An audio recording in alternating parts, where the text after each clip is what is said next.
ஓம் சிவாய. ஸ்பிரிச்சுவல் ஜோதிடம் டிவி நேயர்களுக்கு அஸ்ட்ரோ கேஎஸ் ஐயங்காரின் பணிவான நமஸ்காரங்கள். வார பலன் 23/9/2024 29/9/2024 வரலும் உண்டான வாரத்திற்கு என்னென்ன பலன்கள் மேஷம் முதல் மீனம் வரை அப்படின்றத பார்க்கலாம்.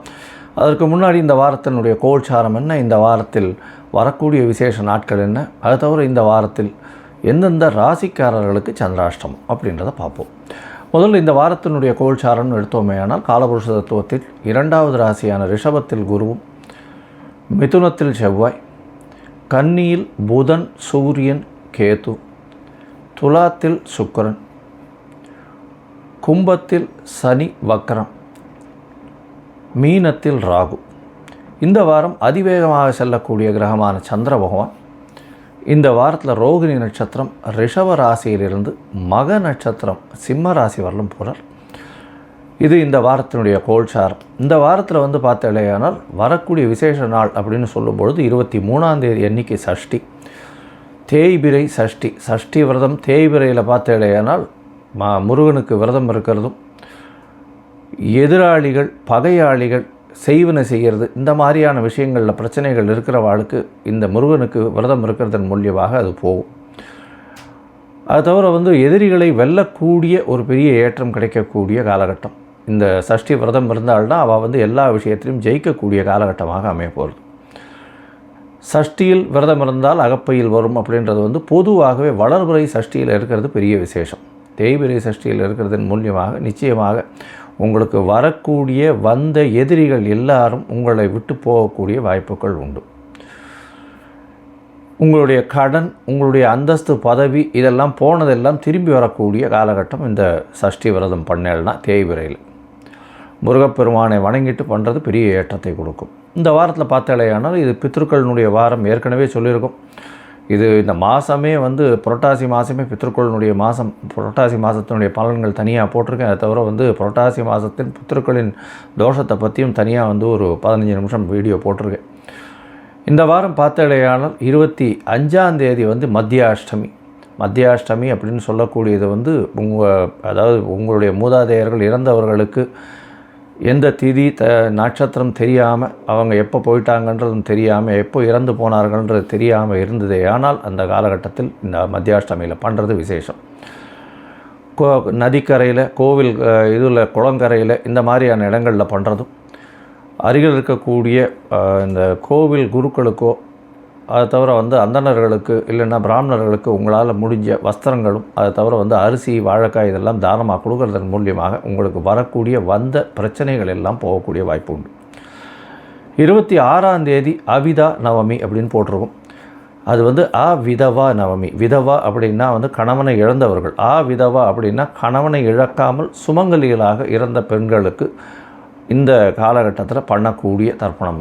அது இந்த ஒரு நாள் சுமங்கலிகளாக வீட்டில் இறந்து போனவர்களுக்கு செய்யக்கூடிய திதி நாள்.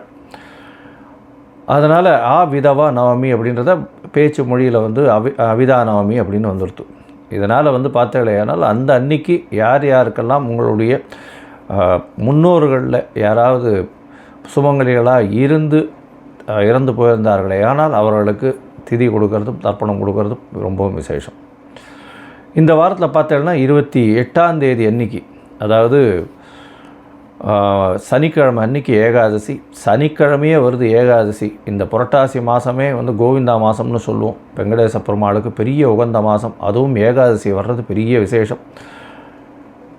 துளசியால் அர்ச்சனை பண்ணுறது மிகவும் ஏற்றமான காலம் அப்படின்றத சொல்கிறோம். இந்த வாரத்தில் வரக்கூடிய அதாவது சந்திராஷ்டமம் எந்தெந்த ராசிக்குன்னு பார்த்தாலேயானால் துலாம், விருச்சிகம், தனுசு, மகரம் இந்த 4 ராசிகளுக்கு சந்திராஷ்டமம் வருது. சந்திராஷ்டமம்னா உங்களுடைய ராசிக்கு 8ஆம் இடத்துல சந்திர பகவான் மறையிறது சந்திராஷ்டமம்னு சொல்கிறோம். சந்திர பகவான் மதிகாரகன்னு சொல்லக்கூடிய மறைந்து இருக்கக்கூடிய காலகட்டத்தில் தவறான முடிவுகள் எடுக்கக்கூடும். அதனால் உங்களுடைய அதாவது வர வேண்டிய விஷயங்களும் வராமல் போகக்கூடிய வாய்ப்புகள் உண்டு. தேவையில்லாமல் யாருக்கும் ஜாமீன் கையெழுத்து போடாதீங்க. இந்த சந்திராஷ்டமத்தில் தாக்கம் குறையிறதுக்கு ஒருவேளை நீங்கள் அன்றைக்கி அதை ஏதாவது ஒரு விஷயத்தை பண்ணியே ஆகணும், புதுசான முயற்சியை எடுத்தே ஆகணுன்ற கட்டாயத்திலிருந்து, வெளியூர் வெளிமாநிலம் போக வேண்டிய கட்டாயத்தில் இருந்தால் சந்திர பகவானுக்கு உண்டான இந்த பரிகாரம்னு சொல்லக்கூடிய நெல், பச்சரிசி இது வந்து அருகில் இருக்க கோவிலில் தானமாக கொடுத்துட்டு போகிறதன் மூலியமாக சந்திராஷ்டமத்தின் தாக்கம் குறையும். சரி, இந்த வாரம் மேஷம் முதல் மீனம் வரை, அதாவது 23/9/2024 29/9/2024 வரை உண்டான வாரத்திற்கு எப்படி இருக்குன்னு பார்க்கலாம். மகரம், உத்திராடம், திருவோணம், அவிட்டம் இந்த 3 நட்சத்திரம் 9 பாதங்களை கொண்ட ராசி. ராசியின் அதிபதினு சொல்லக்கூடியவர் சனி பகவான். ராசிக்கு 2ஆம் இடத்துல வக்கரகதியில் இருக்கார். பேச்சில் கொஞ்சம் ஜாகிரதையாக இருக்கும். பண வரவிற்கு பஞ்சம் இருக்காது. எந்த ஒரு காலகட்டத்திலும் உடல் நலத்தில் நல்ல ஏற்றம். உங்களுக்கு ஒரு புதிய பதவி, புகழ், அந்தஸ்து, கௌரவம்லாம் நல்லபடியாக இருக்கும்.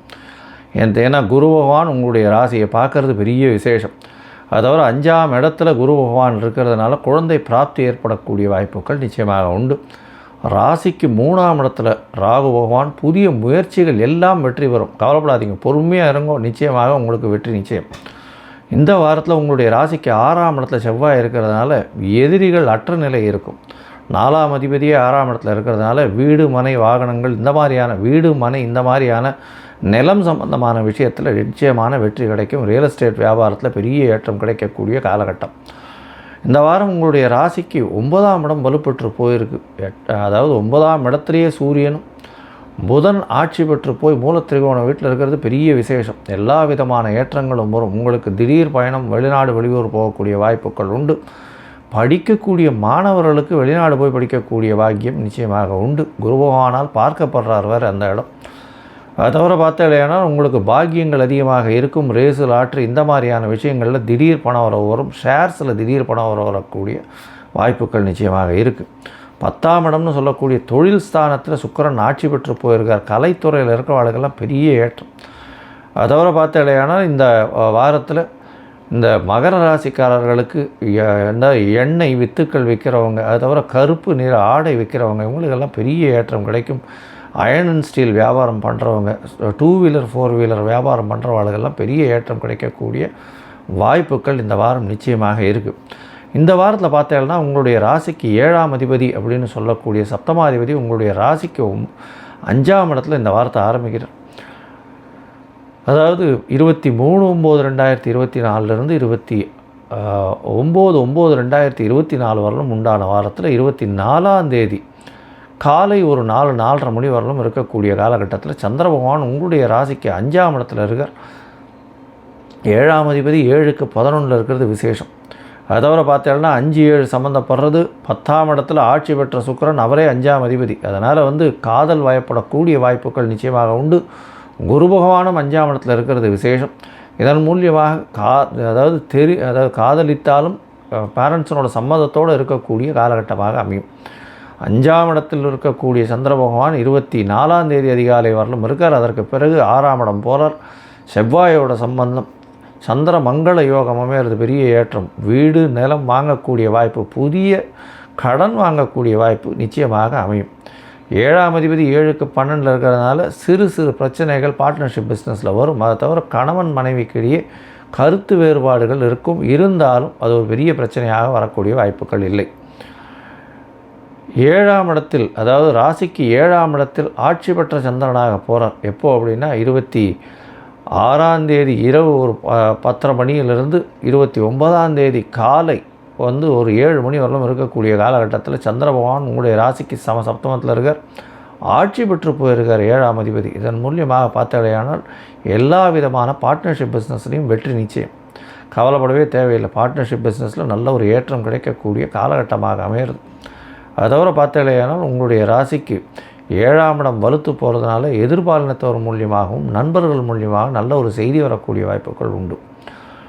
பணவரவிற்கு பஞ்சம் இருக்காது. உங்களுடைய ராசிக்கு 8ஆம் இடத்துல சந்திர பகவான் போகிறார். 8ஆம் இடம்னு சொல்லக்கூடியது சந்திராஷ்டம காலம்னு சொல்கிறோம். 29ஆம் தேதி காத்தால் ஒரு 7:15 மணியிலிருந்து 1ஆம் தேதி மாலை ஒரு 4:30 மணி வரலும் இருக்கக்கூடிய காலகட்டமாக அமையிறது. இந்த காலகட்டத்தில் புதிய முயற்சி வேண்டாம், வெளியூர் வெளிமாநில பிரயாணம் வேண்டாம்னு சொல்கிறோம். ஒரு வேளை பண்ண வேண்டி இருந்ததே ஆனால் சந்திர பகவானுக்கு உண்டான எளிய பரிகாரம் பண்ணிவிட்டு பண்ணுறதன் மூலியமாக சந்திராஷ்டமத்தின் தாக்கம் குறையும். இந்த வாரம் நீங்கள் காலபைரவரை போய் வணங்கிட்டு வாங்க. சிவன் கோவிலில் காலபைரவர்னு ஒரு சன்னதி இருக்கும். அந்த காலபைரவரை போய் வணங்கிட்டு வர்றதன் மூலியமாக உங்களுக்கு எல்லா விதமான ஏற்றங்களும் மாற்றங்களும் இந்த வாரத்தில் நிச்சயமாக வரும்.